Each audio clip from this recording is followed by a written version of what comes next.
Joined now by Associate Media Studies Professor at Wits University, Glenda Daniels, Head of the South African Institute of International Affairs, Elizabeth Sideropoulos, and ETV News journalist Nick Anderson, who watches a lot on social media here. Can I start with you? And morning, by the way, Glenda, Elizabeth, and Nick, thank you very much for joining us here for our discussion. Can I start with you, Elizabeth, because you are a foreign policy expert, and I'm sure as part of your research to analyze how things are moving, you've also been watching this American election like all of us recently. For you, just looking at how the media has been doing its job, and what are your takeouts at a broad level?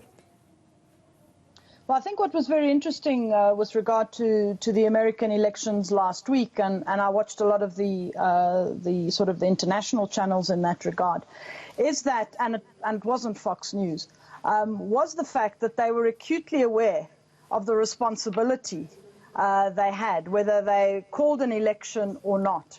And I mean, I think that permeated, certainly if you looked at some of the CNN reporting, they were so careful to make sure that they actually didn't call certain states where perhaps 4 or 8 years ago they might have been a little less, they might have been more willing to call it earlier.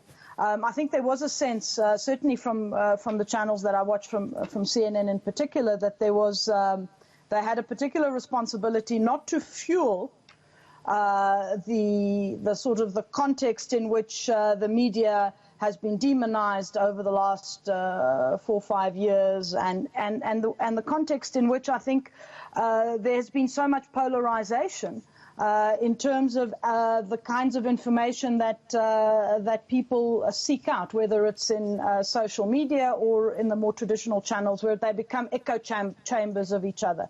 So that I thought was quite interesting, which is and the fact that when the election was finally called on Saturday, you also had a channel like Fox News, which, you know, as you already highlighted, is a Republican channel, actually calling the election, because I think it was so apparent that this was the trend, and that this wasn't they weren't going to go with the narrative of the Republicans still holding out when the facts were different. So that I thought was quite interesting to see, both in terms of CNN as well as in terms of Fox News. A lot of caution exercise. Glenda, I'm just wondering, because we've seen the tumultuous relationship, or the turbulent relationship between Donald Trump, who's in the White House still, and the media. Do you think it played a role in how eventually, from your perspective, the American media covered these elections, because there was so much pressure on them? Yes, look, I think, you know, in this particular instance, what we've seen, Dan, is we have a society that's split ideologically on 2 different pathways. You know, unlike in South Africa, where we have a multi-party democracy, there in America, it's clearly a 2-horse race, and it's been like that for years now with elections. And then it seems to be a 2-way thing with media, you know, reflecting actually what happens in that society itself. With Fox News and CNN, we saw it very clearly. Not to say that CNN was supporting a particular candidate and Fox was supporting a particular candidate, but they are in the capitalist media system also, as Michael was saying, playing to their audiences, giving their audiences what they want, because that's what their audiences were looking for.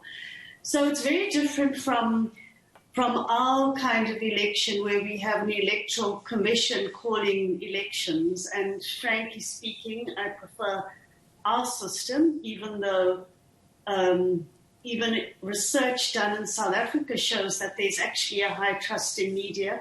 But now with social media thrown into the mix and everyone conflating media, you know, as one homogeneous whole, being social media as well, you know, thrown in the mix with mainstream media, broadcast media, and all different kinds of media, it's become a bit more complicated and a bit more messy. So, yes, the system of of media calling elections can be a bit fraught with tension, given the fact that we've had, or the Americans have had a president who is so populist, so nationalist, such a bully of media. It was a very, very scary situation, in fact. Yeah, for them. actually, the TV news channels in America, or the news channels calling the election, has been going on for decades now. But as you correctly say, it's being muddied now as well by the emergence of social media.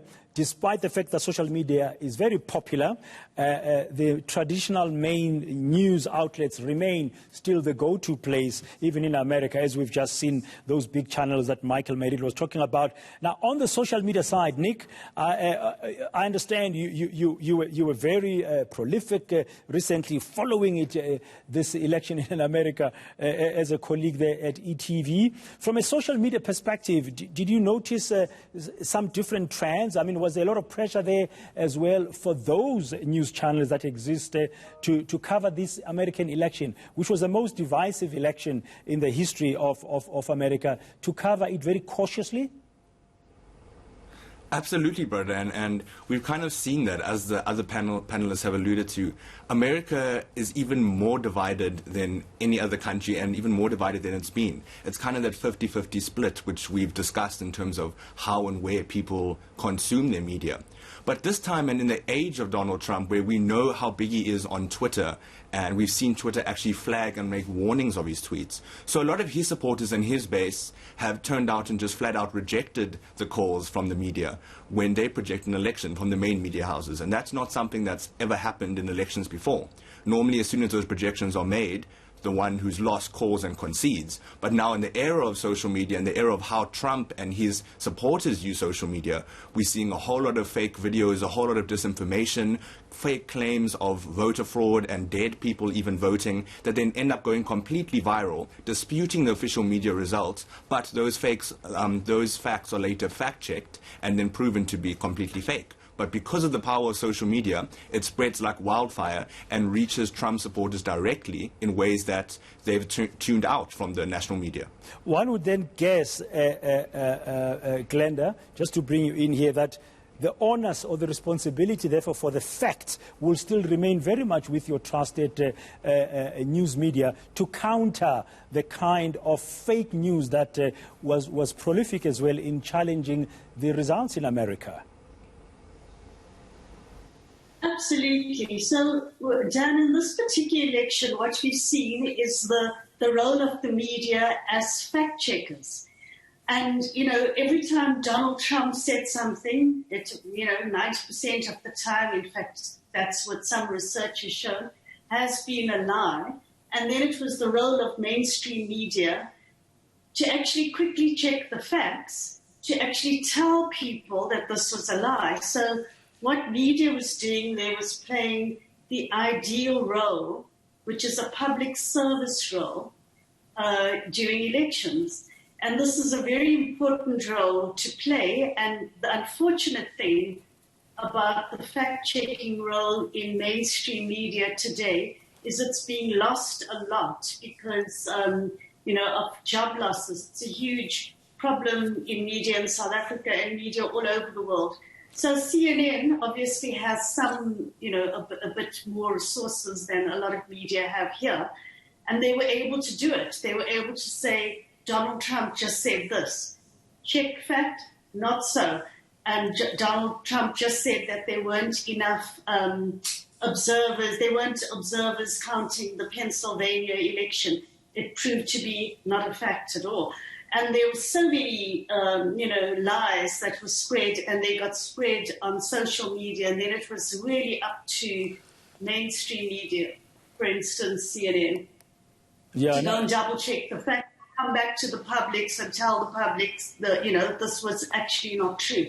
That's how dangerous, that's the kind of dangerous infodemic misinformation era that we're living in today because of social media.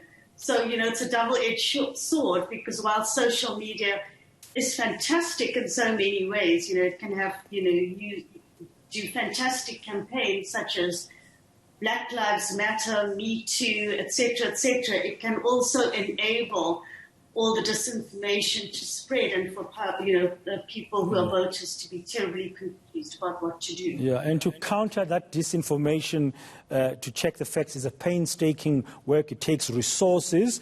And when we continue our discussion shortly, I just want to tap into your wisdom as we discussed it, to say, we in South Africa, what should we learn not to do coming out of these American elections, and what should we do differently perhaps as we head into the 2021 elections? We just had a taste of what might happen, because our elections here are also very vibrant and can be highly contested, although it is a multi-party democracy. Stay with us.